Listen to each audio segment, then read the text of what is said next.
I'll tell you again, referencing my Honda biography.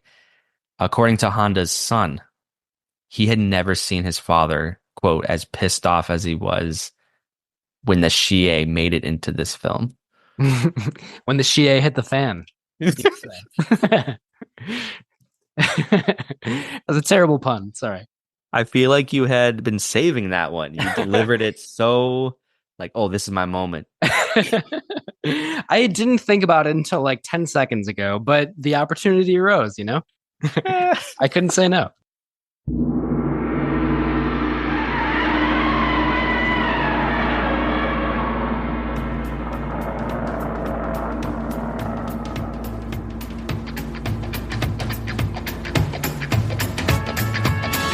Hello and welcome to Camp Kaiju Monster Movie Podcast. We're your hosts, Matt Levine and Vincent Hannum. And we're talking about all our favorite monster movies, the good, the bad, and the downright campy, and asking if they stand the test of time.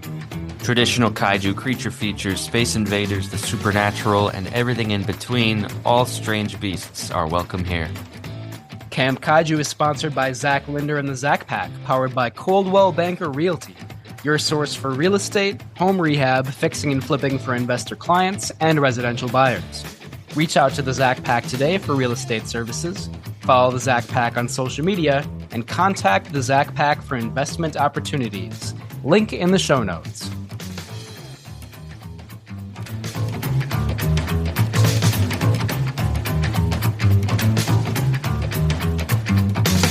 Now, giant entertainment, giant terror, Monster Zero. Do you see anything? From a planet 50 million miles beyond the stars came a strange message. Lend us your Rodan and Godzilla to fight our Monster Zero.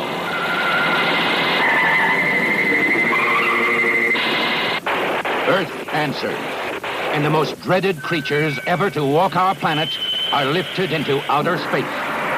The stage is set for the mightiest battle ever seen by the universe in Monster Zero.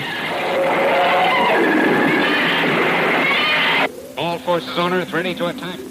What started out as a call for help from space turns into a nightmare of terror on Earth, Monster Zero. And Vincent, it's good to see you again. How you doing? So good. I have been thinking a lot about the Beast from 20,000 Fathoms since we recorded 2 weeks ago. It's just such a fun movie. It is. I've been thinking about it a lot too. I think I gave it our highest rating when we recorded last time. And if anything, my opinion about it has only increased since then. It's so good. Same. I gave it the second to highest for the record, everybody. But I could I'm slow. If I were to rate this again, it might be a top tier.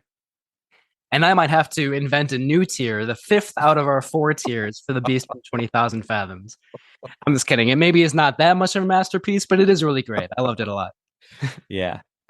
The movie that we're talking about tonight, Invasion of Astro-Monster, is, well, I don't want to ruin anything. We'll see. You know, it's to be determined if that's at the same level as Beast from 20,000 Fathoms or not. All right. So, you know, as we talk about like recent things that have happened in the world of cinema, I feel like first of all, we have to say rest in peace to one of the best of all time, David Lynch. Yeah. And this is another regrettable blind spot in my movie watching history. I'm almost ashamed to say it. I have never seen a David Lynch film. Whoa. I don't even know where to start. Yeah, I mean, that's surprising. If only, I mean, you love monster and horror movies so much, and his movies aren't maybe like directly horror, but they do have some sort of like quasi monsters in them, and they're very scary at times. So I feel like you would love them. And he's a great filmmaker, not without his flaws, certainly, but you know, I feel like the best place to start is his first feature, Eraserhead, which is still my favorite. And definitely has a monster in it. So there's like the whole monster movie connection there. But I mean, Mulholland Drive, Inland Empire, The Straight Story, Lost Highway, so many great movies. Yeah. I mean, I hear about them all the time, always have. Definitely on my watch list for sure. Awesome. Yeah. So, rest in peace to one of the best creators of movie nightmares of all time. Yeah, love that. Not to mention Twin Peaks, which I'm rewatching the third season, The Return, right now, which is terrifying. Now, was that a movie first or a TV show first? It was a TV show first. So they did the first two seasons in 1990 and 91. Okay. And then they had a movie spinoff, Fire Walk with Me, which I think was from 1992. And then the third season was a little bit belated. That was from 2016 or 17. So that one's a little bit more recent. Okay. Yeah. Yeah. I mean, you can't live in the pop culture sphere without hearing Twin Peaks. So again, this is all a bit on my radar, so I got to do my due diligence here. You have a lot of great, if kind of unsettling movie experiences in front of you. Can't wait. Based on the tributes I've seen on my Instagram, disembodied ears, lots of weird surrealist things. So I can't wait. Totally, yeah. I'm excited to hear what you think about them for sure. What about you? Have you seen any good monster movies recently? Not a monster movie per se, but it deals with angels. Have you seen Wings of Desire? Mm-hmm. German film from the late 80s? Yeah, great movie. Yeah, like art house cinema, but I think still accessible to just your average moviegoer.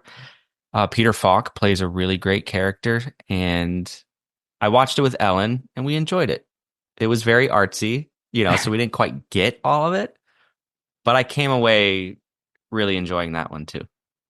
Yeah, I like that movie a lot. I think it's very beautiful. A lot of it is in black and white. The last half an hour maybe is in color. Really love that director, Wim Wenders, who also made Paris, Texas, Alice in the Cities, Pina. He made Perfect Days, which just came out last year.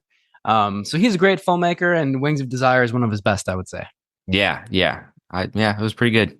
Cool. I was worried you were going to say that you rewatched God Told Me To when you brought up Angels. I was like, why? Don't do it. I'm mostly kidding. I hate that movie a little bit more than I probably should. I mean, I was maybe a little harsh on it, but I don't need to revisit it. I'm just going to say that. Not anytime soon, anyway. Yeah. Nice. Well, Wings of Desire is great. I wanted to bring up a movie from last year, which is kind of a monster movie that I really liked, The First Omen, which I wasn't sure if I was going to like it. It's a prequel, of course, to the Omen series, and it's really well made. It has some really scary moments, some things I didn't like about it, but if you're a fan of the Omen series or just kind of devil horror movies in general, it's very, very good. Okay. Yeah, I've seen the first one. I enjoyed it. I found it unsettling. I am not opposed to diving into that series a little bit more, so that's good to know. Yeah. In a way, Satan is like the biggest monster of them all, so I feel like Camp Kaiju adjacent. We don't get into too many demons yet on this show. We could do The Exorcist, we could do The Omen. I mean, possession movies are there for the viewing, and maybe one day we'll get to them. Yeah, I kind of hope so. It's a very compelling and I think usually pretty frightening theme, in my opinion. Rosemary's Baby. Oh, maybe. Yeah. Sorry, I didn't mean to cut you off there, but I get excited about Rosemary's Baby.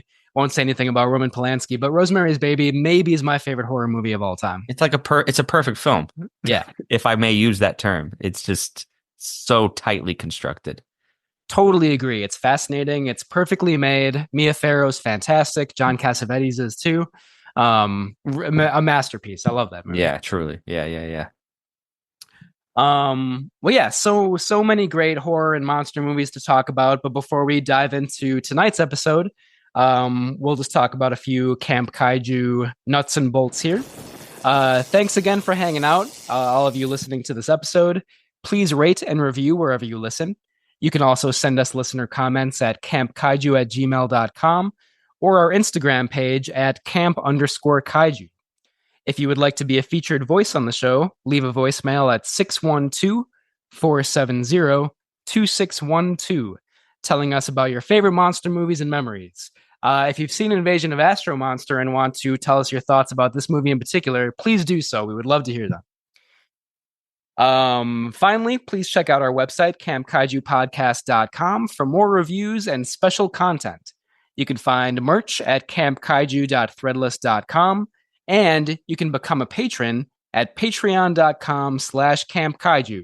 You'll get discounts, priority comments, and access to any live events, which we might have a couple coming up over the next few months. So, check it out if you're interested in becoming a patron.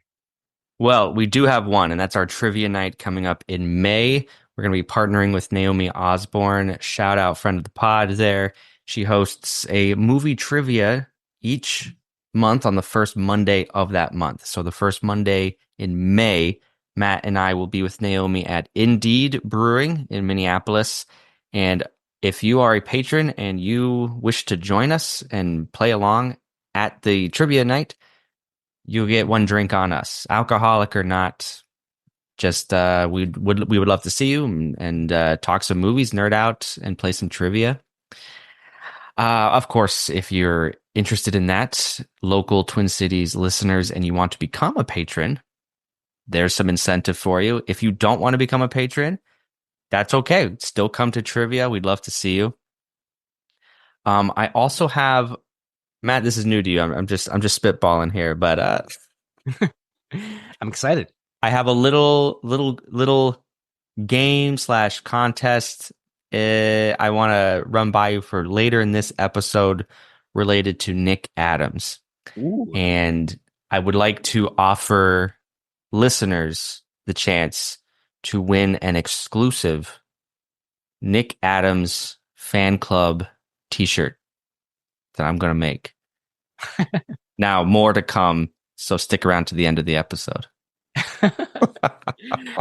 Amazing. I wish I could get my hands on that Nick Adams shirt, but it's some lucky patron or participant out there is gonna take advantage of that. Sounds 100%. Awesome.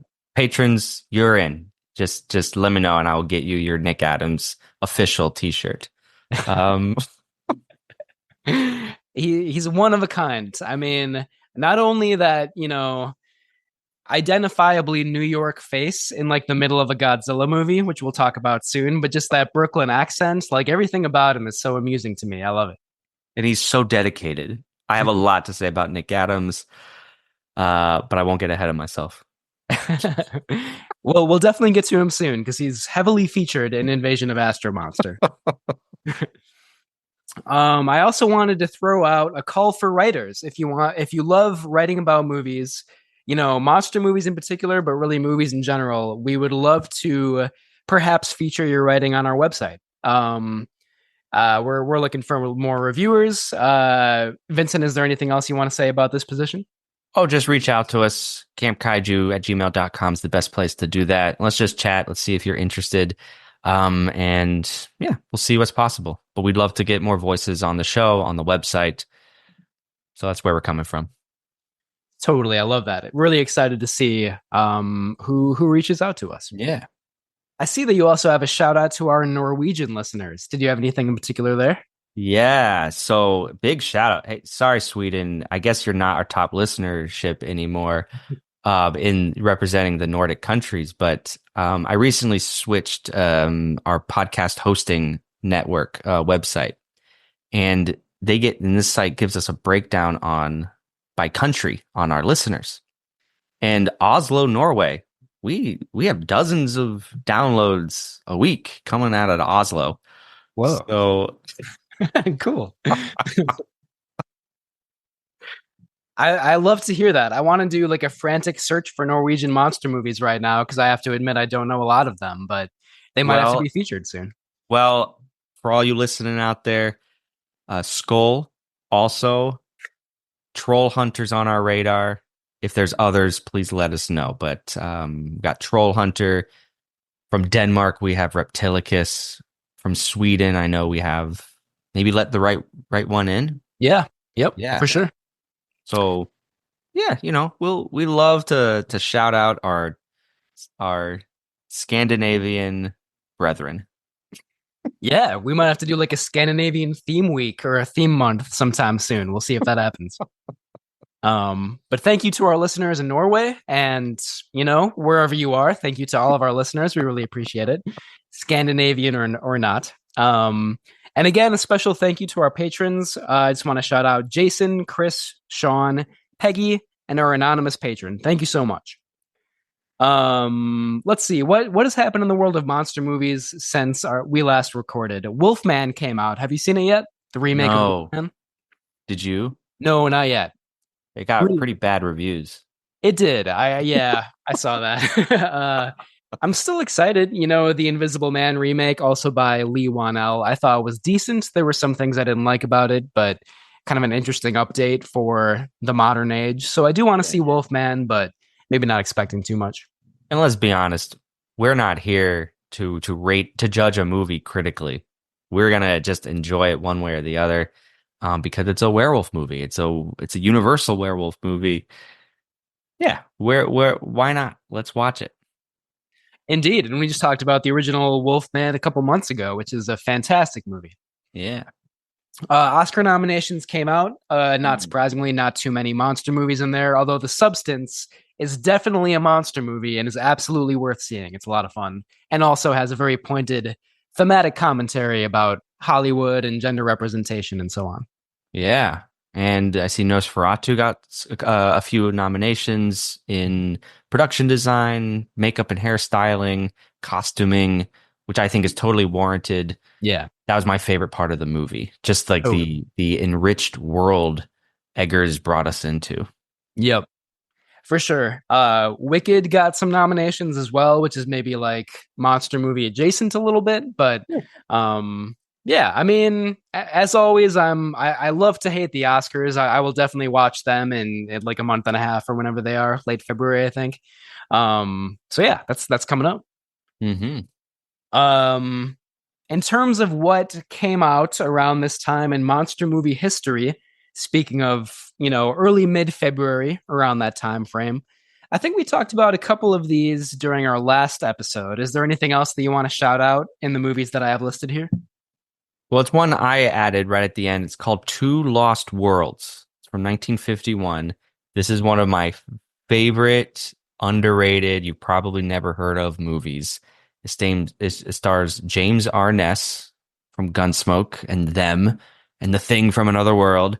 But here he plays a pirate, like a rogue, dashing pirate swashbuckler. And he, with his crew and of course a beauty, a damsel, they end up on an island of dinosaurs. So it's a pirate dinosaur movie. It's the only one I know of. It's dumb, but it's dumb fun. I would recommend. You had me at pirate dinosaur movie. Yeah, I should have led with that. Cool. I mean, you know, it's sad. I've never even heard of that movie. I feel like I should have by now. Well, like I said, it's a deep cut. Yeah, totally. Yeah.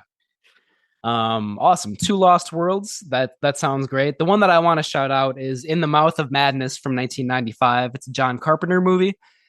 Some Carpenter fans, I think, would say it's maybe his last really good, really kind of like characteristic movie. I know that Vampires and Ghosts from Mars have some defenders, but yeah, In the Mouth of Madness, Sam Neill plays a writer, like a horror writer who very quickly goes crazy, kind of just like goes off the deep end. It's a little bit Lovecraftian. So that's a great movie. Highly recommended, In the Mouth of Madness, if you're a John Carpenter fan. All right. And a Sam Neill fan. Yeah, he's also in Event Horizon, which is like, he was in some good 90s horror movies / sci-fi movies. Of course, Jurassic Park being the most famous, but some others too. And he's in the Omen 3. Damien's something or another. One more reason why I do want to go through that series. All right, this is a low-key Omen episode, turns out.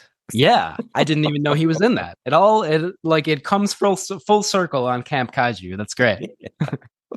Do want to mention a couple of upcoming releases as well. Zach Kreger's Companion. He made Barbarian a couple years ago. I'm pretty excited about that. Oz Perkins, who had kind of a hit with Long Legs last year. His movie The Monkeys coming out in about a month or so. And then Presence by Steven Soderbergh looks like a really unique ghost story. I think it's out in theaters now. I'm really excited to see that one. Yeah, very interested in that. In February, we have on Camp Kaiju, we have Tusk 2014 horror film by Kevin Smith.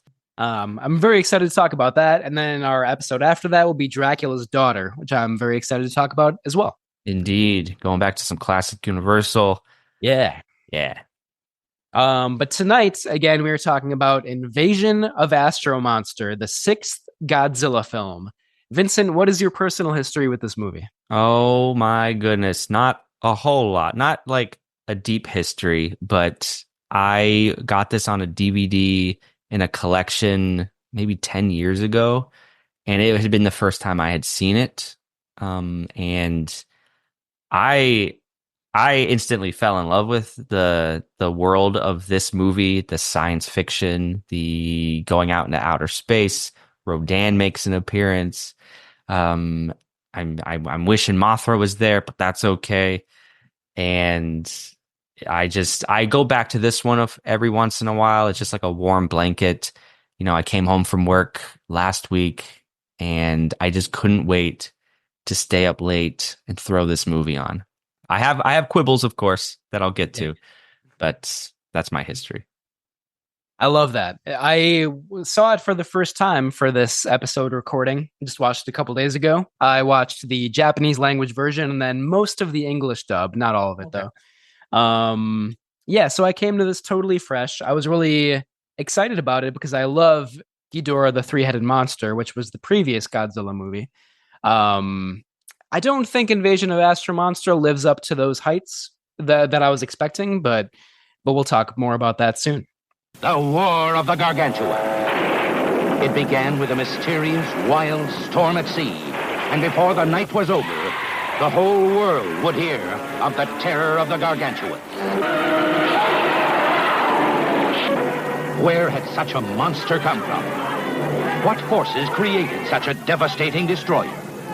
Who or what could stand up to it?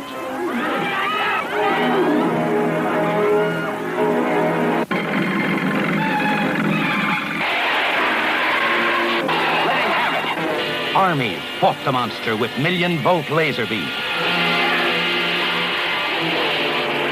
Hey, look! Another one! You'll see all of their terrifying battle to the death when you come to the greatest monster movies ever made, The War of the Gargantuas and Monster Zero.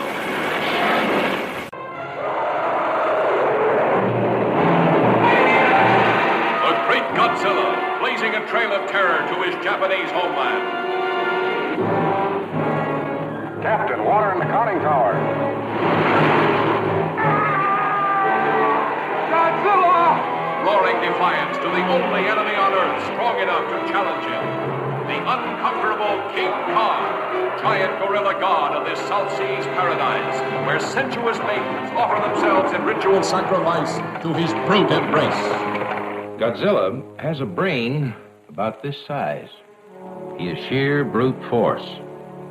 While Kong is a thinking animal. His brain is considerably larger. About 10 times the size of this gorilla's skull. Being instinctive rivals, there is no doubt that they will attempt to destroy one another. King Kong versus Godzilla, heading for their colossal collision. From the ocean's unfathomable depths, a gigantic, man-like creature appears.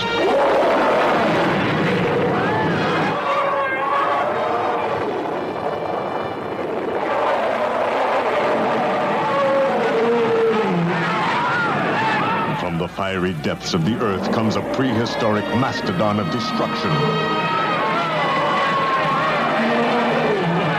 Never before has the screen known such heart-stopping terror. Starring Nick Adams. Well, I feel he's very important from a scientific point of view. I'd have to cut off a leg or an arm. Doctors, I won't let you conduct this test. Frankenstein, with the strength of 1,000 men. And every man's need for affection that makes him a willing captive. The chain hurts you.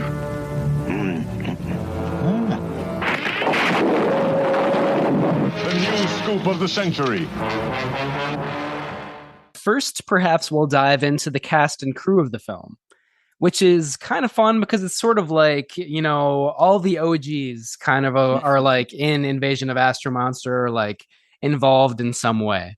Starting with the director, Ishiro Honda, director of the original Godzilla, not to mention many of the ensuing kaiju films: Rodan, The Mysterians, Battle in Outer Space, Mothra, King Kong vs. Godzilla, Mothra vs. Godzilla, Ghidorah the Three-Headed Monster, so on and so forth. Really, the producer, who we'll talk about soon, is kind of seen as one of the co-creators of Godzilla, but for my money, Ishiro Honda is kind of the creator of Godzilla, so he's back in the director's chair for this film. The special effects are by Eiji Tsuburaya, creator of the special effects for I think all of those movies you just mentioned that were directed by Honda. And he would later go on and found Tsuburaya Productions and create Ultraman for television, and just another legend in the creation of special effects, the suitmation, the model work of the cities. And he's back doing some top-notch work here for Toho's film. Totally. His assistant on this movie, Teruyoshi Nakano, was also assistant on many of the films that we mentioned above. He would become the lead special effects director on 1969's All Monsters Attack. Just wanted to shout him out here as well. Yeah, that's important to know too, because as the Showa era continues, you'll realize that Astro-Monster is kind of a high watermark in the original series, because the seventh film after this, new director, new composer, and I believe it is Nakano, Tsuburaya's assistant here, who ends up taking lead on the special effects. So yeah, he'll come back in future installments, but as we'll talk about, Astro-Monster is sort of the last hurrah for a while. Interesting. And I have some criticisms of the special effects even in this movie, so we'll talk about that soon. All right. Shinichi Sekizawa, again, another fan favorite here. He had previously written Mothra vs. Godzilla, Ghidorah the Three-Headed Monster, Mothra, King Kong, King Kong versus Godzilla, Battle in Outer Space. The list goes on. Sekizawa, it's so great, Matt, that like now that we've talked about so many of these 60s Godzilla movies, I know Sekizawa's like filmography. I can just talk about him now. I know his style. He's known for a slightly more comedic bent, maybe not like laugh out loud funny, but there's a sense of humor, let's say, to his screenplays. So I like that. I like seeing these names pop up again, and now that I have some familiarity with them. Yeah, I definitely know what you mean. I'm not quite at that point yet. You're definitely more knowledgeable about like, the Toho films in particular, and just kind of about kaiju films in general than I am. But I'm starting to recognize these names and like the aesthetics that they bring to the work that they do. And it's very easy to see what you mean about Sekizawa kind of having a more comedic, maybe lighthearted approach to some of these screenplays.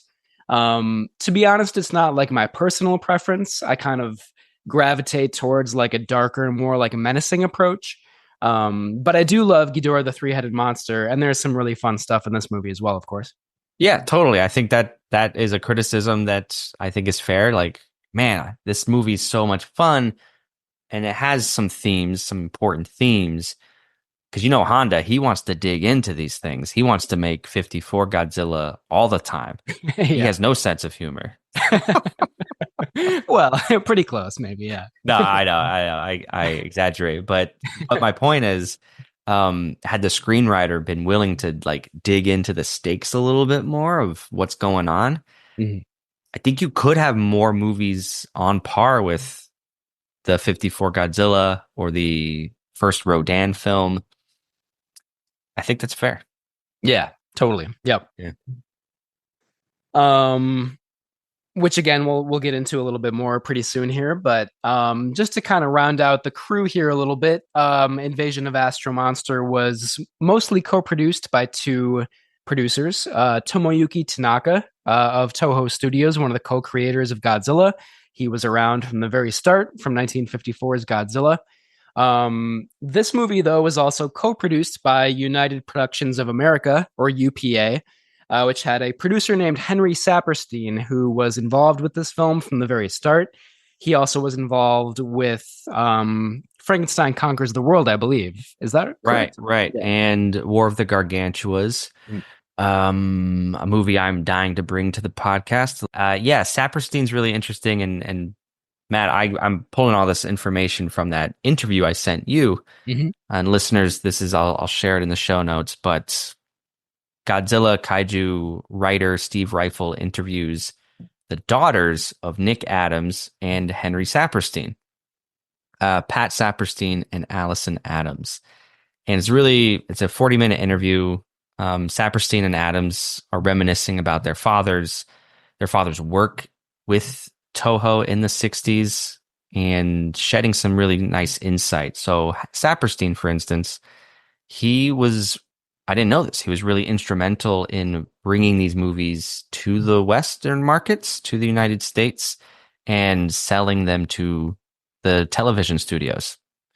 And he was really big into merchandising. And in a way, you can credit the exposure for Godzilla in the West largely to a lot of what he did as a businessman, just understanding that there's a market for these characters, and let's sell it, baby. Let's go. And I just think that's pretty cool. Yeah. For sure. Yeah. That interview that you sent me is really fascinating. And, my main takeaway, not to overgeneralize too much, but it seems like Saperstein and Nick Adams, both really, they didn't look down on this work. They had a lot of fun doing it. They could see the appeal and the kind of imagination, the excitement, the entertainment behind it. There was no, of course there's a profit motive, as there always is in the industry, but they seemed to really love this work and enjoyed being a part of it. Yeah, and later on, I have some quotes out of a book by Steve Reifel and Ed Gadzowski. Can't see it, Matt, but it's the Ishiro Honda biography I have, and they detail some of the production experiences Honda had with Nick Adams in particular. So a lot of positive stuff in here about those two. Cool. I might have to borrow that book from you someday because I'm dying to read it. Sounds absolutely great. Yeah, it's pretty great. Cool. I'll just round out the crew here real quick, and then we'll go into the cast. The cinematography for Invasion of Astro-Monster is by Hajime Koizumi, and the music by the one and only, again, OG, Akira Ifukube. Yeah. One of my favorite composers of all time for movies. Just outstanding. Yeah. But let's dive into the cast of the film. You've talked about Nick Adams before. You mentioned earlier already in this recording that you're a big fan. Do you want to talk about him a little bit? And how? I'll try to keep it brief, I guess. Nick Adams plays astronaut Glenn in this movie. Nick Adams had been a rising young movie star in the 1950s. He has a bit part in Rebel Without a Cause. He was nominated for an Oscar in 1963. And so he was big news. He was a star of a television show, Johnny Yuma. I personally have never seen it, but it was a big deal at the time. But by the mid-60s, his star was on the wane, and he was in his mid-30s by this point. And Saperstein worked out this production deal with Toho behind some kaiju films. Godzilla, Frankenstein Conquers the World, Astro-Monster, and Gargantuas in particular. And Saperstein tapped movie stars who were on the decline to star in these movies. So Nick Adams does star in Astro-Monster and Frankenstein Conquers the World. And he was really loved on set. Again, going back to that interview I sent you and what the authors detail in the Honda biography, Nick Adams was universally loved on the set. He brought a real go get 'em attitude. He was disciplined. He had an enthusiasm. And like you said, Matt, he didn't look down on these movies. And you could tell, I think his screen presence, he's having a lot of fun.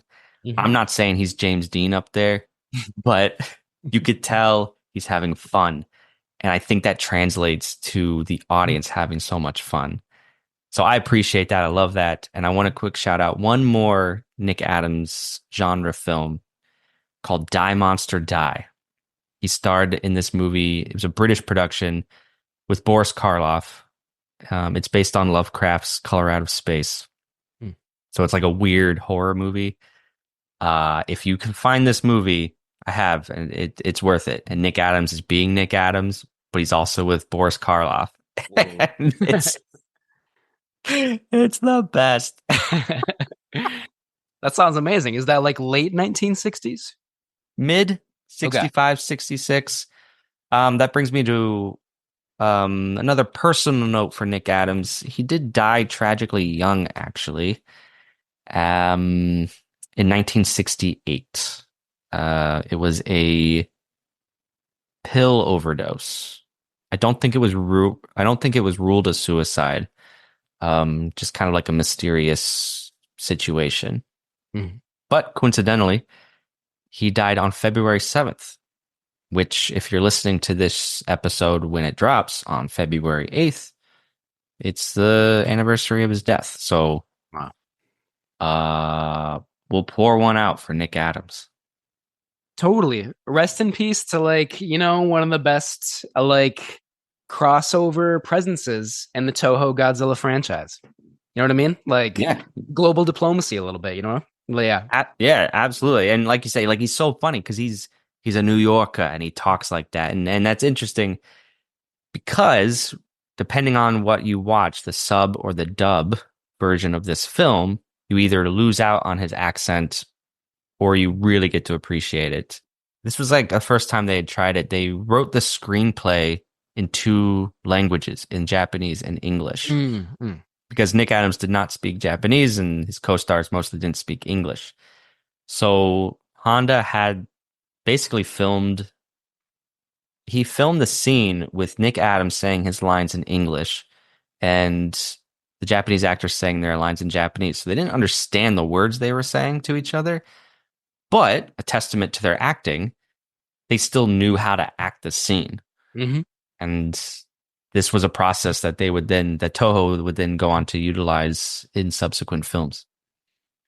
Yeah, totally. And, you know, in the English dubbed version, Nick Adams' voice is actually on the soundtrack, and all the other characters are, of course, overdubbed by other actors. And in the Japanese version, I think Nick Adams is the only one who is, you know, we don't hear his voice in the soundtrack, but the other actors we do. Right. And that's like, I think that was kind of a common practice, especially among like spaghetti westerns of like the 60s and 70s, where you would have like multinational casts where like one actor would be speaking Italian, another French, another German, another English, like maybe sometimes all in the same scene, which must have been, to your point, Vincent, like really difficult for the actors. But, you know, in a lot of cases, they make it work. And like, you know, in this particular case, testament to the cast to like play off of each other so well, which I think Nick Adams and Akira Takarada, who we'll talk about soon, they do play off of each other really well. Yeah, they have. I think they have a lot of great chemistry that I think, again, really, really translates to your viewing pleasure of this film. Yeah. It's, you know, it's always, maybe this isn't the right time to talk about this, but I don't know. It's cool to hear if people prefer watching the Japanese subtitled version, like, you know, Japanese language, English subtitled version, or the English dubbed version. Like, I feel like both have their own pleasures. I like to hear the original Japanese dialogue, but at the same time, like, there's something charming about the English dubbed version. And you know, obviously you don't have to read the subtitles. Maybe you can focus on the image a little bit more. So if you have the time, I feel like it's worth it to watch both versions, you know? I agree. And I think I usually just go back and forth. I had watched the subtitled version so often. I was like, you know what? Let me watch the dubbed. I don't want to read tonight. Yeah. And then I had Nick Adams' voice. It is Brooklynese dialect. I was like, this is awesome. This is great. I will always watch this version. Yeah, some of his dialogue delivery is awesome in his like Brooklyn accent, which we'll probably talk about more. So yeah, I mean, you know, it's a good point that he died on February 7th. This is a great opportunity to commemorate Nick Adams, such a unique presence in kaiju film history. Don't forget, I've got a surprise little game coming up for us, Yes. but you'll have to wait, listeners, till after the break. Ooh, all right. I can't wait myself. See what happens. We'll talk briefly about the rest of the cast here as well. So, Invasion of Astro-Monster stars Akira Takarada as Kazuo, another astronaut. Of course, Japanese character. We'll talk a little bit more about that later, why one is Japanese and one is American. But Takarada also was in a lot of kaiju films, Godzilla, Mothra versus Godzilla, so on and so forth. Kumi Mizuno plays Miss Namikawa, who is Nick Adams' love interest in the film. She was also in Frankenstein Conquers the World, Godzilla versus the Sea Monster. Of course, she co-starred with Adams in Frankenstein Conquers the World as well, so there's a little bit of overlap there. The film stars Keiko Sawai as Haruno, Kazuo's sister. She works for the World Space Agency in the film. I couldn't really find a lot of information about her, but I like her presence in this movie a lot. I think she's really great, very charismatic. Yep. Yeah, she gives maybe a stereotype busting role as, a female in very male dominated workplace culture in Japan at the time. She's willing to push back gently against her male supervisors. Yeah. Yeah, because her brother is like very domineering and does not approve of her engagement to, this is a good time to bring this up. In the film, she is engaged to Tetsuo, played by Akira Kubo. Tetsuo is kind of like a mild-mannered inventor who has not really done very well for himself in life so far. So Kazuo is kind of against their impending marriage, but it's an interesting kind of like dynamic and tension among their characters. Maybe it's resolved a little bit too easily in the film, but for a while I do kind of like their conflict between those three characters. Yeah, and I think Tetsuo, the character played by Akira Kubo, he is like the Sekizawa. He's the type of character Sekizawa likes to write. He's the comedic relief. He's like a little befuddled, bumbling, bespectacled. He wears glasses. That's me just giving up on the big words. Yeah, he's kind of like the absent-minded professor a little bit, Yeah. Indeed. And Akira Kubo plays that role very well. He also was in, or would go on to be in, Son of Godzilla, Destroy All Monsters, Space Amoeba, and Gamera, Guardian of the Universe from 1995, so the later version of that. Yeah, but he's a good comedic presence here for sure. Mm-hmm. Did you want to talk about any of the other cast members in the film?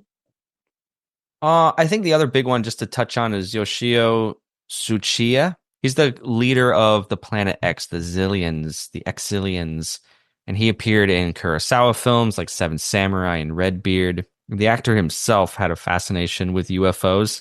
He even wrote some books on the subject, and he loved playing aliens in movies. Again, I think, like Nick Adams, just have fun with these movies. Yeah. Like, you don't have to take everything so seriously. But then in having fun with it, you come off sincere and genuine. And I think you do end up giving a good performance.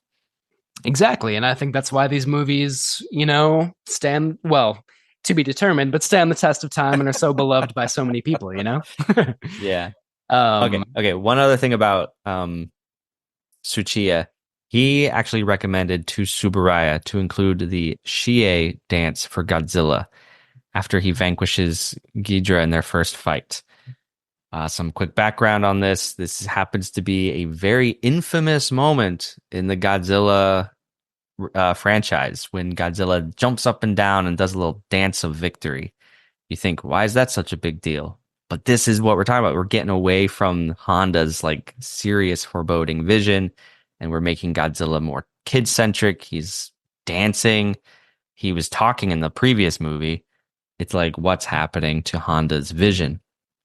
But it was a popular dance. It's called the Shie. It was very popular in the 1960s in Japan. It was a trademark of a manga character, Osumatsu-kun. And Tsuburaya had no reservations, and he put it in there. Apparently, Honda didn't even know about it. And I'll tell you again, referencing my Honda biography. According to Honda's son, he had never seen his father, quote, as pissed off as he was when the Shie made it into this film. When the Shie hit the fan. That was a terrible pun. Sorry.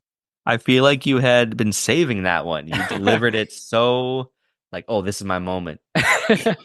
I didn't think about it until like 10 seconds ago, but the opportunity arose, you know? I couldn't say no. But it's kind of easy to imagine Honda being so pissed off about that. Like, you know, like you alluded to before, the original 1954 Godzilla is pretty serious. It has like very, you know, kind of dark, pessimistic themes. And like 11 years later, Godzilla's doing this funny little dance on Planet X. Like, I can understand how he would be a little bit dismayed about that. Yeah. And it'd be like, I don't know, Godzilla doing I was going to say a floss, but that's not even hip anymore. But like a floss move. You're like, what?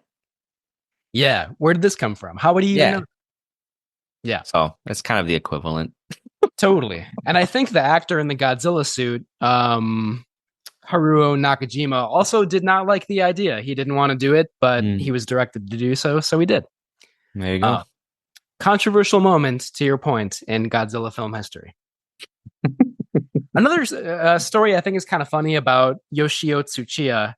He was in Seven Samurai, like you said before, Vincent, but he wanted to be in Godzilla instead. And he was kind of like, whenever they were shooting on the same studios, like Toho Studios. So like the actor would go to the Godzilla set instead of the Seven Samurai set. Because he wanted to be in that movie. And he was like, you know, I'm in this Kurosawa movie, but I got to be in the next Godzilla film. Like, that's what I really want to do.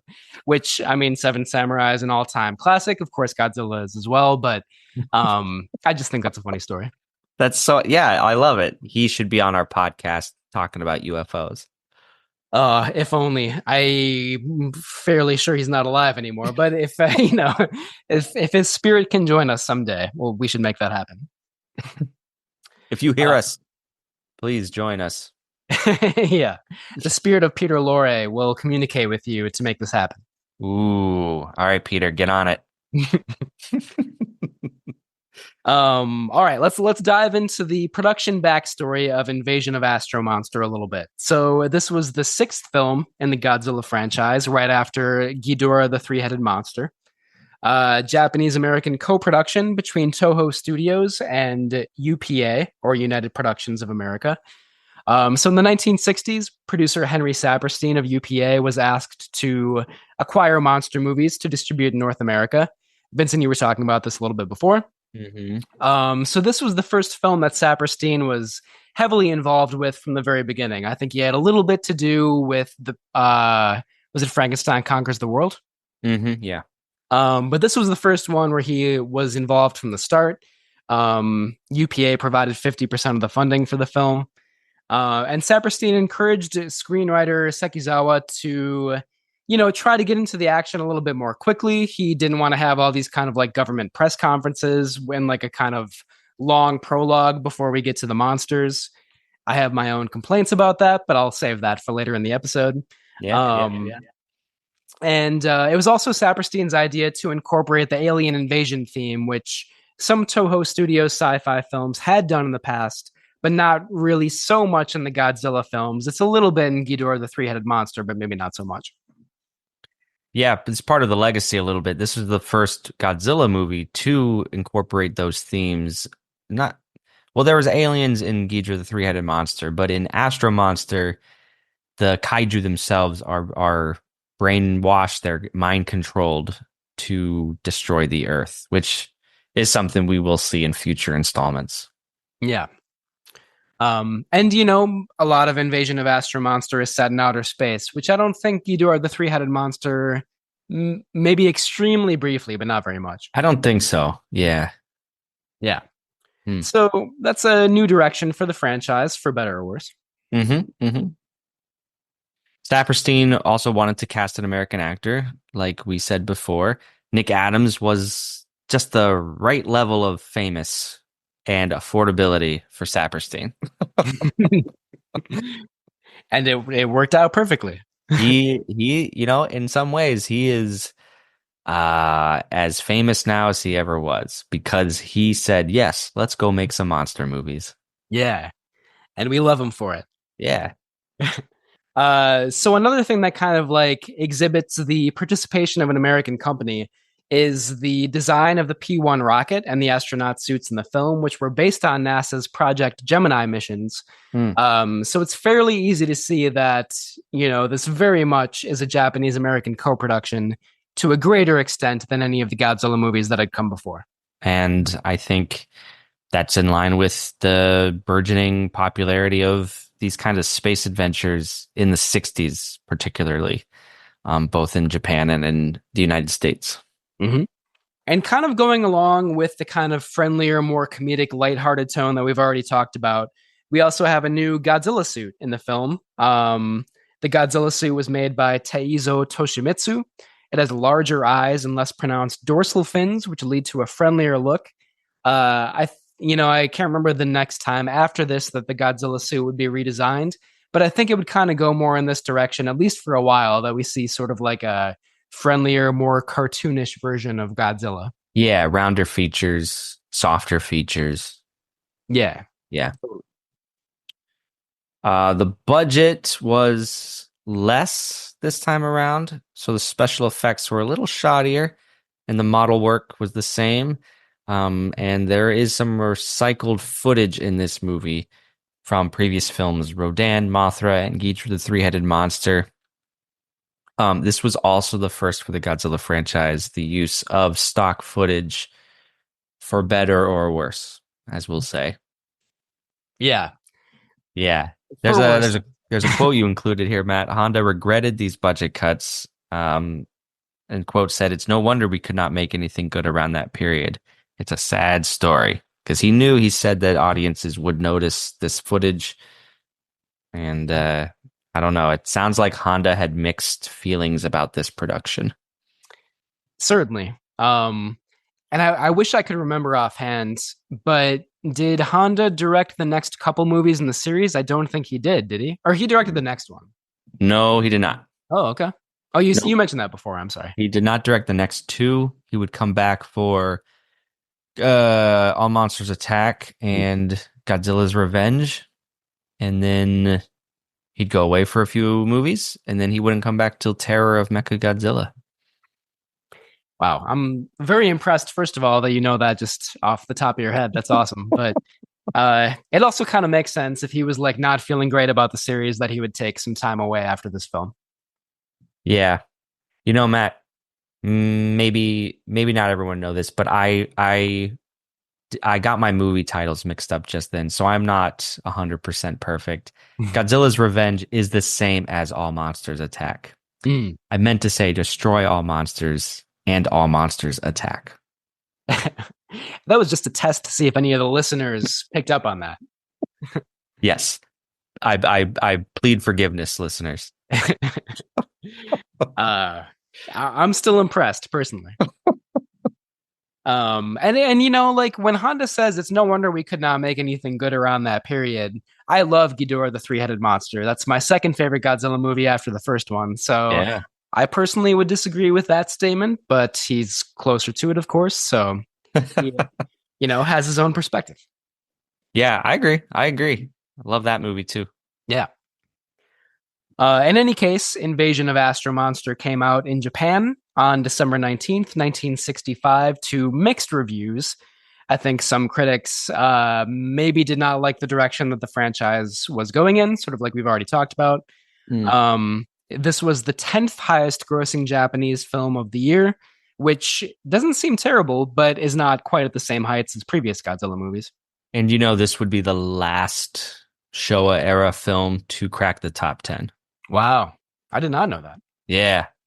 When you get into the movies after this, which we haven't really on Camp Kaiju, but the overarching theme is the studio is hemorrhaging money. We can't compete with TV.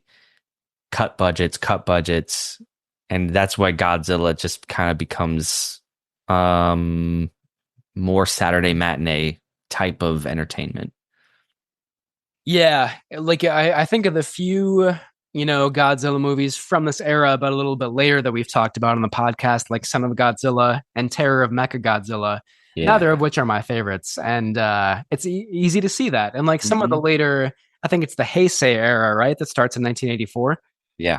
From what I've seen, those movies generally are pretty awesome. I love what I've seen from that era, but there does kind of seem to be this stretch of like the 60s and 70s, late 60s and 70s, where personally not my favorites, but Totally. And there's some weird gems in there too. I got to tell you, future Camp Kaiju episodes, 100%. Which I cannot wait to discover. It gets weird. Weird is good, I think. The American version of Invasion of Astro-Monster, which was called Monster Zero, was not released in the United States until July 1970 by Marin Films on a double bill with War of the Gargantuas. It grossed $3 million on its initial run in the United States. So that's a period of 5 years in between the Japanese and the American release. From the research that I did, admittedly not extremely extensive research, they're kind of like conflicting accounts for that. Some people say that, Saperstein said that there was a lot of like re-recording that had to be done, a lot of like re-edits, sound design, things like that accounted for that 5-year delay. There were some other reports saying that UPA just didn't have a lot of faith in monster movies, or in this one in particular, and kind of shelved it for 5 years. So I don't know if there's a definitive reason for that delay, but in any case, 5 years later, it came out in the United States. Yeah. Interesting. This might be a good time for a sponsor break. Yeah, let's do it. All right. Smooth segue. Camp Kaiju is sponsored by Zach Linder and the Zach Pack, powered by Coldwell Banker Realty, your source for real estate, home rehab, fixing and flipping for investor clients, and residential buyers. Reach out to the Zach Pack today for real estate services, follow the Zach Pack on social media, and contact the Zach Pack for investment opportunities. Link in the show notes. Vincent, do we have any messages from Minia's mailbox? Yeah, we've got a fun one today, everybody. Bit of a story here. So this comes from a former student of mine. His name is Monty. And Monty keeps in touch with a coworker of mine. And he texted her, and then she showed me this text from Monty. Monty, if you're listening, text me back. He says, could you tell Hannum, a.k.a. Ham Ham, that the Godzilla -1 episode of his podcast was goated and the Godzilla samples were great additions? Thanks. Indeed they are, yeah. Thank you, Monty. I love anytime someone calls our podcast goated. I'm presuming that's like the goat. Yeah. Greatest of all time. Yeah. That's awesome. 100%. That's awesome. Thank you, Monty. That's good to hear. Yeah. Thanks for listening, bud, and hope you're well.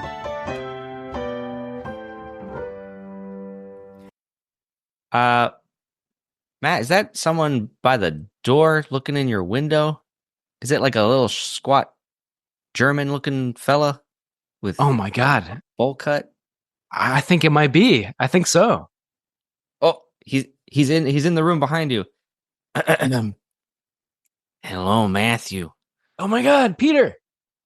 Hi. I just don't mind me. I gotta get to the bucket of fish heads in the refrigerator. We forgot to feed you. I'm so sorry, man. That's okay. Now I can leave the podcasting booth so I can just help myself come and go. Maybe in the middle of the night when you're fast asleep. I'll try not to disturb you. But just know that I'll be creeping around.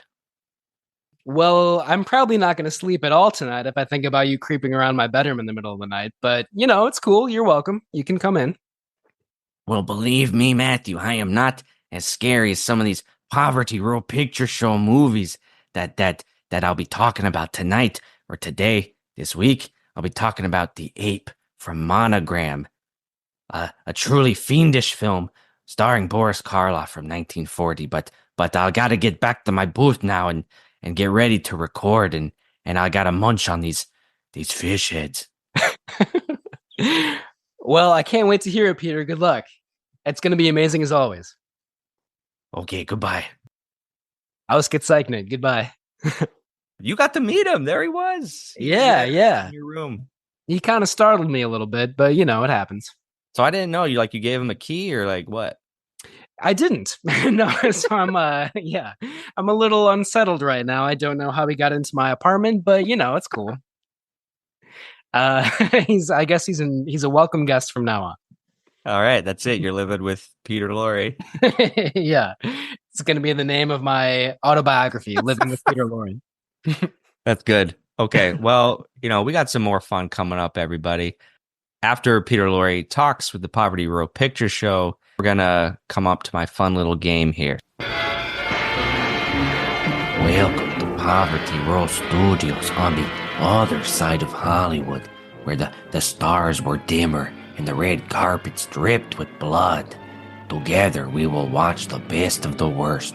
Movies known for their limited budgets, outlandish concepts, and questionable performances, but with enough haunted houses, zombies, ape men, and devil bats to keep you up at night. This is the Poverty Row Picture Show, and I dare you to sleep through these nightmares.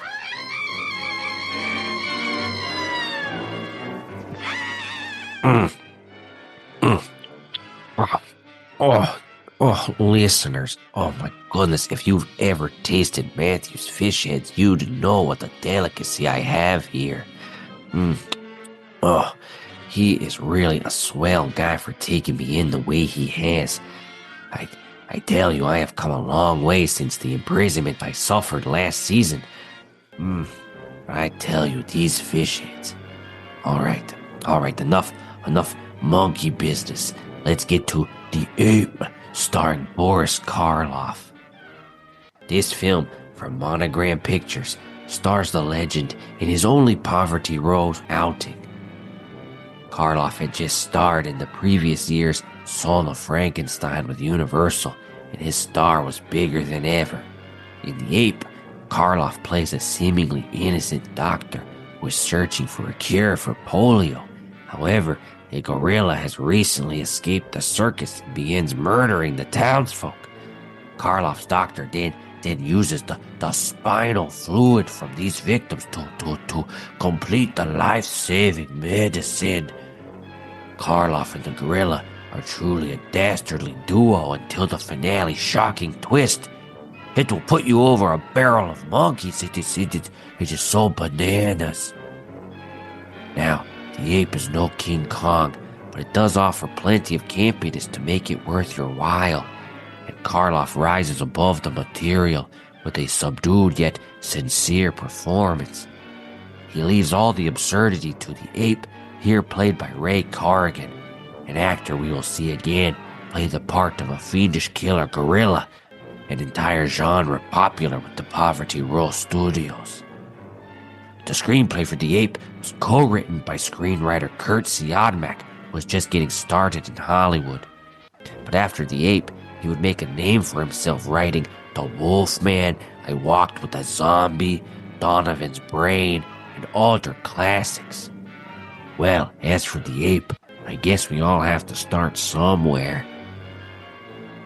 Next time on the Poverty Row Picture Show, we now turn our attention to the skies and cover our necks from the impending attack of the Devil Bat, a Bela Lugosi movie from PRC that makes The Ape look like a nominee for Best Picture. Yes, listeners, keep hanging in there and you will witness some truly batty filmmaking when a rat with wings is turned into a rampaging hellspawn of Satan. Speaking of, where has my own little vermin friend run off to? Oh no, dear listeners, I do not like it when Pierre hides from me. He cannot be trusted. No, do not let your guard down. Not since the incident last season with the meat cleaver.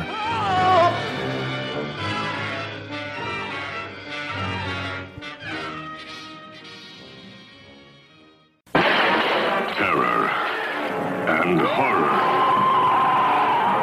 Die, monster, die. Starring Boris Karloff, Nick Adams, Susan Farmer, and Planet of the Vampires. Starring Barry Sullivan, space explorers fighting planet vampires.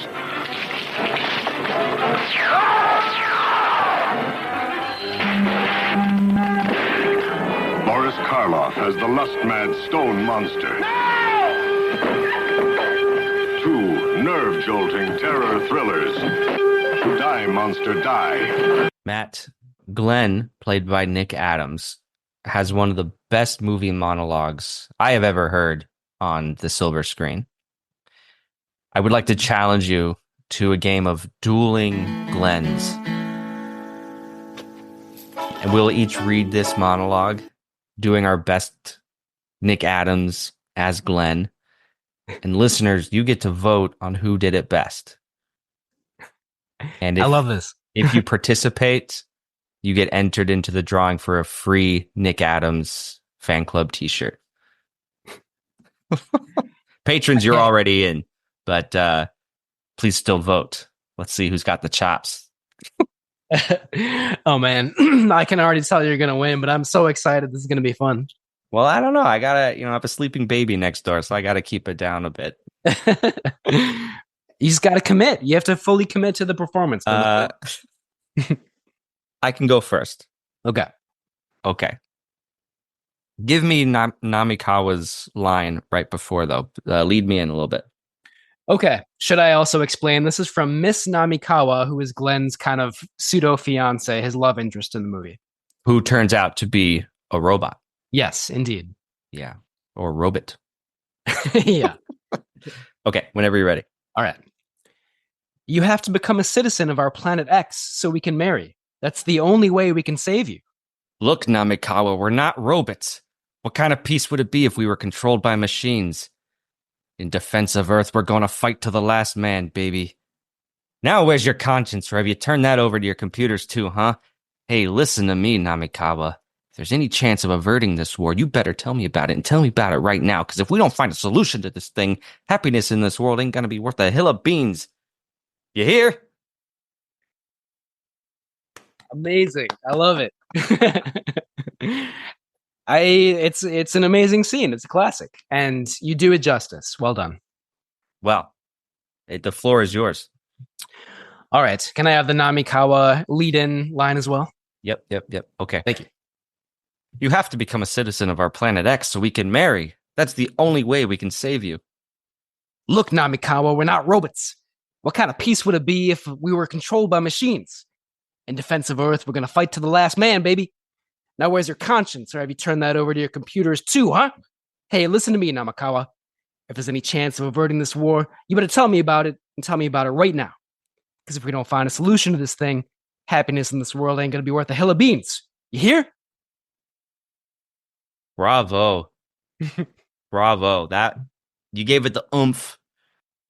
I don't have a sleeping baby next door, so we're in the next room. It's an excuse. I think yours is closer to Nick Adams, so I kind of maybe put my own spin on it, for better or worse. Yeah, better or for worse. Well, that's our tribute to Nick Adams on this weekend, on this episode. So, listeners, write in campkaiju@gmail.com, vote Matt, Vincent, and we'll see who comes out on top. Nick Adams comes out on top. That's what I say. Always. I love that line. If we don't find a solution to this thing, happiness in this world ain't going to be worth a hill of beans. I love the expression "a hill of beans." That should be brought back, I think. Yeah, it's very like Humphrey Bogart, Casablanca. Yeah. And he says baby kind of a lot in this movie. And like not just to Namikawa, but to other characters too, which I always find pretty amusing. It's rather campy. Yeah. Perhaps it will come back later in this episode. We'll see. Mm-hmm. I love it. Well, that might be the best. I mean, like you said, not just the best monologue in this movie, but one of the best in cinematic history. So there you go. No joke, though. I will say all kidding aside, when he broke into that monologue, I could believe he was nominated for an Oscar Yeah. because it was very in line with other, let's say, like actor studio type of performances. Think Brando in Waterfront, Dean in Rebel Without a Cause. It had that energy to it that I like. It really sizzled. Yeah, for sure. I mean, like you said earlier in the episode, he's no James Dean, but he certainly is like a part of that community of actors, and you can see the influence there. And like, you have to admire the dedication and the personality that he brings to it. Well, let's talk about the themes and Invasion of Astro-Monster a little bit. I would say maybe at first glance, this seems like a fun kind of like, battle in outer space sort of movie that doesn't have a lot of themes, but there might be some. Are there any that you want to mention right off the bat? I think, yeah, okay. So I think Honda is displaying his true belief in internationalism. I think Honda, you see this in the Mothra movies, in Ghidorah the three-headed monster. Like we're dealing with the United Nations, we're dealing with the United World Space Agency. There's like great international cooperation that watching this movie now, post Trump's second presidency, in this really increasing time of isolationism, I found a movie like this weirdly hopeful, or at least inspirational.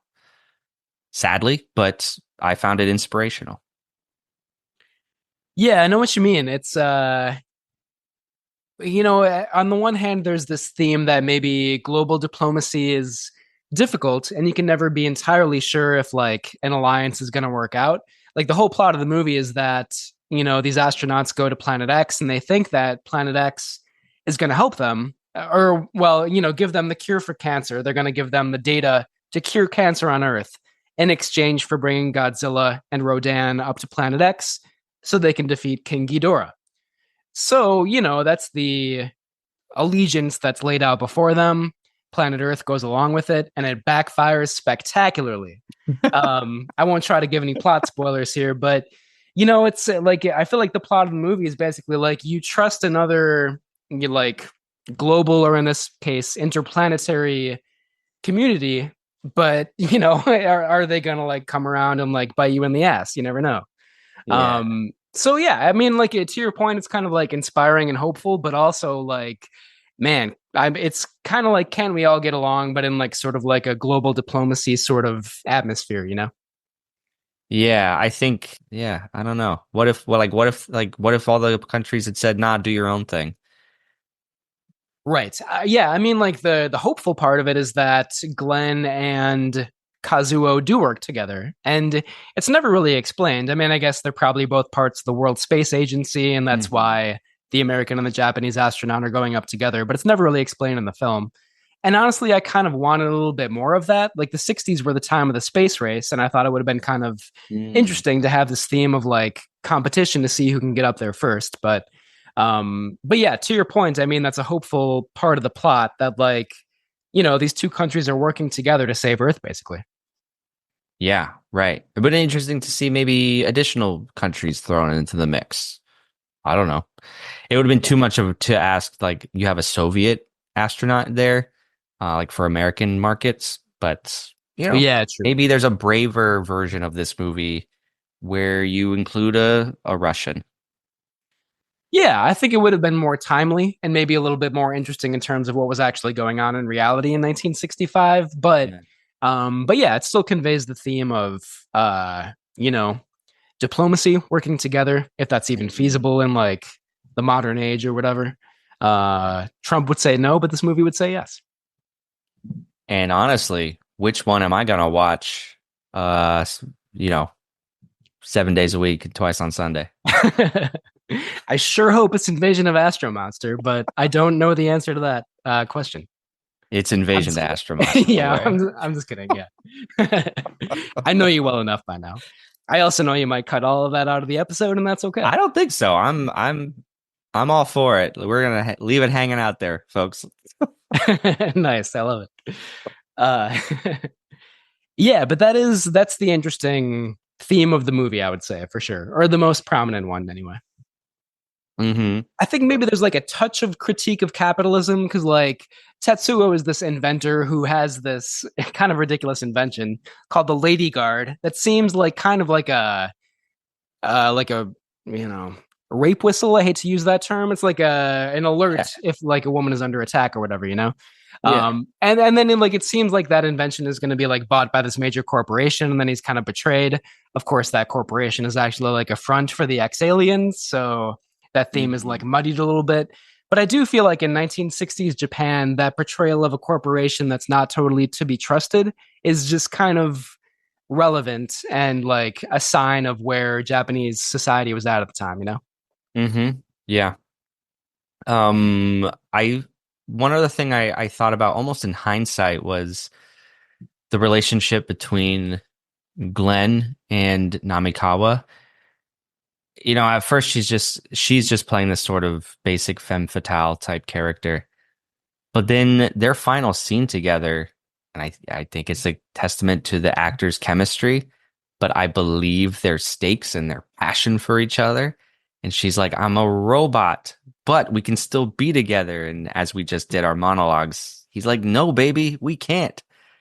And I found it to be a more grandiose version of the relationship we see in Terror of Mechagodzilla between the protagonist and his android girlfriend.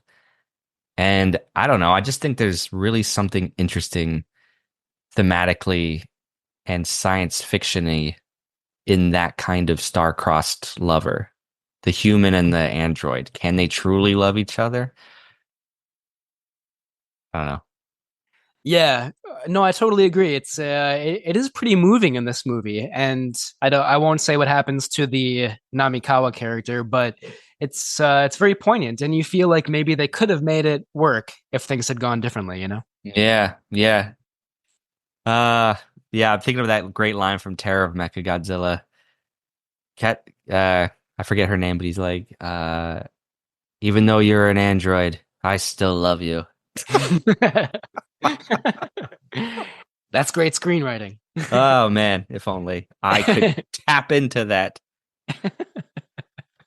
But no, you're right. That is a theme of the movie, and like I think it's a little bit too about like computerized thinking and like algorithms and like predicting human behavior because like that's what the Xaliens do. They have this like computer on their spaceship that predicts everything that's going to happen and like lays out a plot to like prepare for the best course of action. And of course, in the film, nothing goes as expected. And I feel like in addition to this theme of, can humans and androids coexist or even fall in love? There's also this theme of like, what is this kind of like computerized, rigid, logical, algorithmic way of thinking?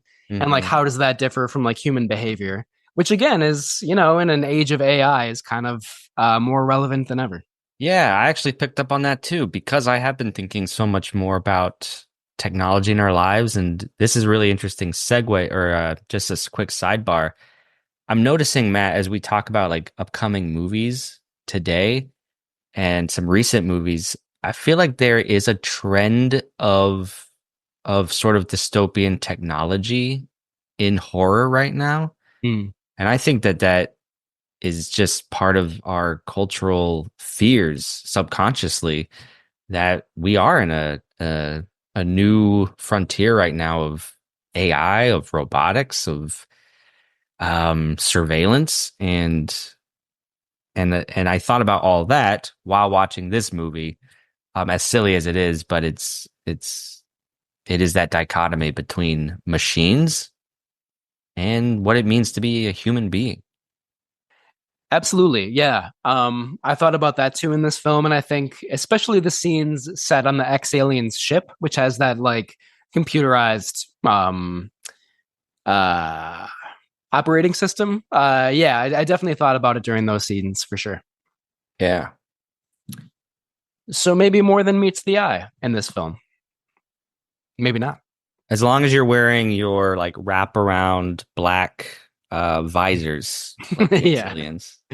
It's a good look for sure. Yeah. Should we talk about the form and aesthetic, or should we dive into our individual breakdowns? I think we should dive into our breakdowns. Well, maybe I'll start off with the good, and then I'll turn it over to you, and we can kind of go back and forth if that works for you. Sounds great. So my favorite thing about this movie is just the production design, broadly speaking. Like the cinematography, the sets, especially like the outer space backdrops, the costume design, all of it is really fun. It's like exactly what you want with like a 1960s retro sci-fi vibe. And it's not necessarily convincing, but I think it's more fun and more stylish because of that.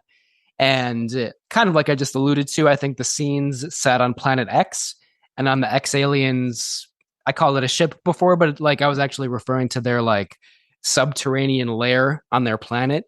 All of that looks amazing. It's so fun. It's so stylish. That's the best part of the movie, in my opinion. I think stylish is the word, and most of my positive notes are about that production design.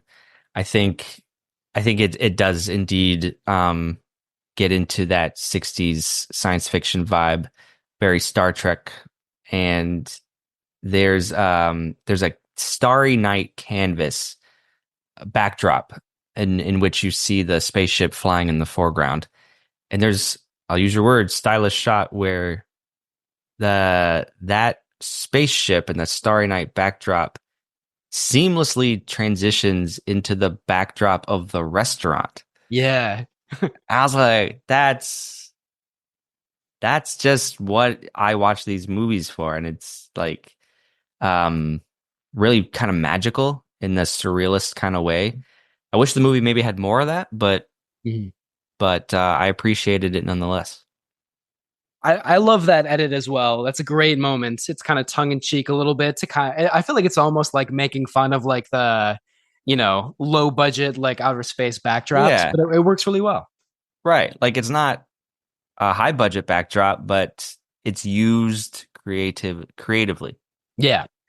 Right after that, or shortly thereafter, there's another great cut where like there's a line of dialogue where somebody's like, "Oh, this is gonna like flip him on his head when he hears about this," and then the next shot is that character actually upside down on the screen because like he's in the spaceship cockpit and like that's like it's zero gravity or whatever. So I just thought that was a really clever edit to go from like that line of dialogue to like literally he's flipped on his head. That's great.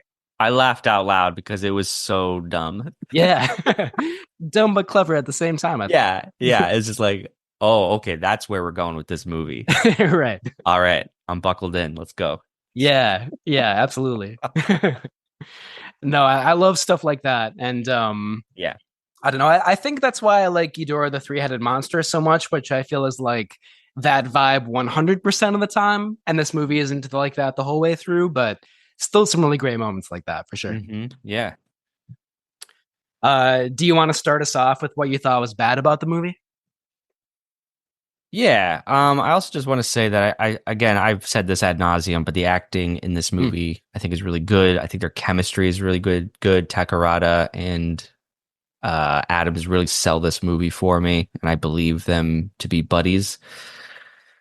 For the bad, sorry, I didn't mean to cut you off with the good stuff. You can mention more good stuff. No, that's it. Yeah. For the bad, and I hate to I think bad is a strong word for me here, but like there's some general lack of monster action, which I don't mind because I still think this movie is well done regardless.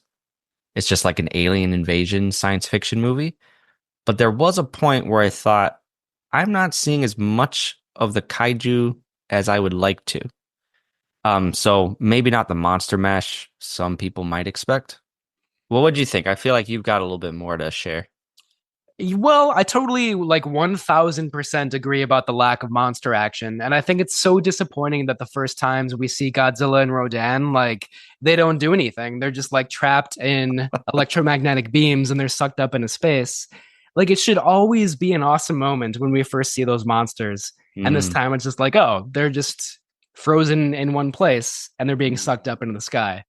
So that was disappointing. I do love King Ghidorah. I should have added that to my good part, but like that monster is my favorite kaiju that I've ever seen in a monster movie, probably, unless you count like, Frankenstein and stuff like that. But I love all the Ghidorah stuff in this movie. But yeah, Godzilla and Rodan don't really have very much to do. There's like that one fight on Planet X, and there's a little bit on Earth, but really not very much. Even aside from that, though, this movie spends a lot of time on the human dramas, and like those are almost never the interesting part of a kaiju film, and that's true in this case. Like, I know I mentioned before that like the conflict between Tetsuo Kazuo and is it Hano? I forget her name. Sorry, but the two people that are engaged, and then her brother.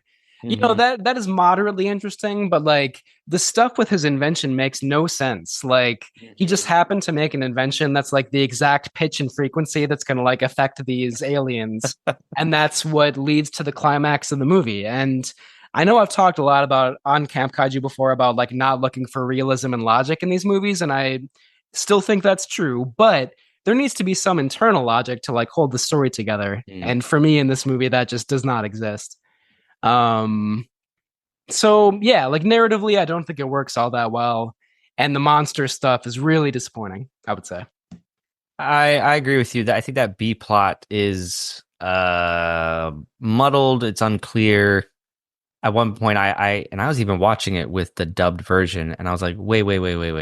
Tetsuo is being kidnapped now. Who are these people? I didn't track all of that B plot with his character. Yeah. I'm sure we both have campy stuff that we want to talk about. I'll go first. I feel like maybe you have more than I do in the campy categories. Okay. But mine is also going to be Nick Adams focused. My favorite line of dialogue that he gives in the Japanese version, but also in the English dubbed version. In the Japanese one, it's not really him, but in the English dubbed version, when they find out that the ex-aliens are betraying them, Nick Adams is like, those double-crossing finks, which just like seems like it should be from like a 1930s film noir, or like 1940s film noir, and like his like ridiculous Brooklyn accent in the middle of this group of Japanese scientists. I just really laughed out loud at that moment. In general, I would say that his line delivery is like some of the campiest and most fun stuff in this movie, and that was my favorite example. I have one line, Nick Adams exchange with the leader of the Xiliens, and this was so funny. The leader says to Glenn and I forget Takarada's character's name, but he's saying to Glenn, the American, there are going to be women involved, good-looking women, and Glenn like drops it in and is really impassioned. He said, there's heart too, and there's more than just the surface stuff with women. And he's cut off, and the leader of the Xiliens, I'm paraphrasing, but says, all right, let's not get into it right now. Yeah. That moment is great. I know what you're talking about. Yeah. It appears that all the Xiliens, except for the robots who all look alike, are men. So I guess that line of dialogue kind of makes sense, Yeah, it was really funny and like perfect comedic timing. I also, next time you watch this movie, I want you to count every time Nick Adams hitches up his pants. He does it almost every time he starts a line. He unbuttons his jacket and just like does a little hitch. He puts his hands on his hips to deliver a line. I feel like I noticed that a couple times, but maybe not as frequently as you did. That's awesome. Every time. And once you notice it, you can't unsee it. Could be a good drinking game. Yeah, it could be. Every time he hitches his pants or says baby, you have to take a shot. Ooh. You will be passed out with like 20 minutes in, Yeah. Boy. I mean, Nick Adams is great, but like all the campy stuff in this movie is basically him for the most part. Yeah, 100%. But it's so charming. Yeah. I guess I would just add two in the campy category. I'm sorry, I didn't mean to cut you off. Do you have No, okay. no, I'm done. We mentioned like it's pretty low budget and like some of the model and effects work is pretty chintzy and shoddy. It's kind of funny watching this so shortly after The Beast from 20,000 Fathoms, which came out 10 years before, 11, maybe 12? 13 actually. Yeah, somewhere around there. But the special effects in that movie are pretty great. I mean, they hold up, and the special effects in Invasion of Astro-Monster, not so much. Like, you can see like little kind of like army soldiers just like sitting in one spot in a truck, like in a model truck. Yeah. The like rear projection work is never really like very convincing. You can tell it's like the actors are like not even close to like the background footage. And some of it is fun. Some of it is like, oh God, that looks so bad, So I would put that in the campy category as well in this case. Yeah. When you see just like toys being used to substitute actors. Yeah, exactly. And like very blatant wires, like for there were a lot of visible wires, which I try to be forgiving. Right. Maybe it's my high def TV. I don't know, but I want to forget that the wires are there. Exactly. Yeah. Like it's, I simultaneously love and hate that effect a little bit where it's like, oh, this is like charming and like hands on, but also a little bit hard to believe. And yeah. Yep. But yeah, I mean, good and bad, Mm-hmm. All right. I think it might be time to give Invasion of Astro-Monster our rating. As always on Camp Kaiju, we have our 4 ratings. Number 1, it's a timeless classic. It definitely stands the test of time. Number 2, there may be some antiquated moments, but overall it's great. It stands the test of time. Number 3, it may be historically significant or just fun, but it does not stand the test of time. And our lowest rating, it is not worth revisiting. It definitely does not stand the test of time. Vincent? Yeah. Yeah, I'll leave you the final word. Okay. I think this movie is a classic, or the second. I don't even remember my own ratings. The second to highest. I think it stands the test of time. I think its depiction of space and Planet X is just really beautiful to watch, with the stars and the moons and the creature fights on the planet are really, really fun. I think the costume design for the Xiliens is so iconic and memorable. I love the general vibes of this movie. But Matt, you actually kept me from giving it the highest rating when you, I think, rightly critiqued the entrance of Godzilla and Rodan. I think you're absolutely right. The first time we see giant monsters, it should be awe-inspiring. And here, I do think now that they are treated almost for granted. It's just like, oh, it's Godzilla and Rodan. And I'm like, no. It doesn't matter if you've seen them 6 times or 100 times. They must always be treated like the giant gods that they are. So that's what's going to keep it from the top tier for me. Nice. Yeah, I feel very similarly. I think I'm going to have to give it 1 rank lower than what you gave it. Ooh. I think this movie is fun, but it does not stand the test of time for me. Part of it, like you said, is the lack of monster action. I think like it's they wasted some great opportunities for like awesome action scenes where the Xaliens try to like bring these monsters up to outer space. Like those could have been amazing scenes, and we don't see that in this movie. I think maybe more unfortunate is that we spend a lot of time with the human characters, and like generally that's not very interesting. I would have loved to see a little bit more like exploration of like the global diplomacy theme in the context of the space race. As it is in this movie, it's charming that astronaut Glenn, which is a great name, and Kazuo like go up to Planet X together. It's very like inspiring and charming, but like there's the potential for more kind of like real world subtext there, and I would have loved to see that in the movie. So I think a lot of wasted opportunities, especially in comparison with Ghidorah, the three-headed monster, which I love so much. But yeah, I mean, it looks great. It is fun a lot of the time, so I can't give it the lowest rating. It's a very entertaining movie for sure. Yeah, I think that's all fair. But thank you for bringing this movie. Yeah, it was fun to bring it to the podcast. And like, you know, whenever we can talk about like one of the original, you know, one of the Godzilla films from like the original era, it's very satisfying for sure. Totally. All right. Well, next time on Camp Kaiju, we're going to talk about Tusk. Until then, thank you so much for hanging out, friends. Please rate and review wherever you listen. You can also share this podcast with a friend, subscribe to the website, and send us listener comments at campkaiju@gmail.com or on Instagram. The links are in the bio or the show notes. Links are in the show notes. Hey. Sorry. If you would like to be a featured voice on the show, leave us a voicemail at 612-470-2612, telling us about your favorite monster movies and memories. Please check out our website, campkaijupodcast.com, for more information. Camp Kaiju is recorded in Minneapolis, St. Paul, with Minya's mailbox music by Ben Cook Feltz. Thanks again, friends, and until next time, stay campy. Camp Kaiju is sponsored by Zach Linder and the Zach Pack, powered by Coldwell Banker Realty, your source for real estate, home rehab, fixing and flipping for investor clients, and residential buyers. Reach out to the Zach Pack today for real estate services. Follow the Zach Pack on social media, and contact the Zach Pack for investment opportunities. Links in the show notes.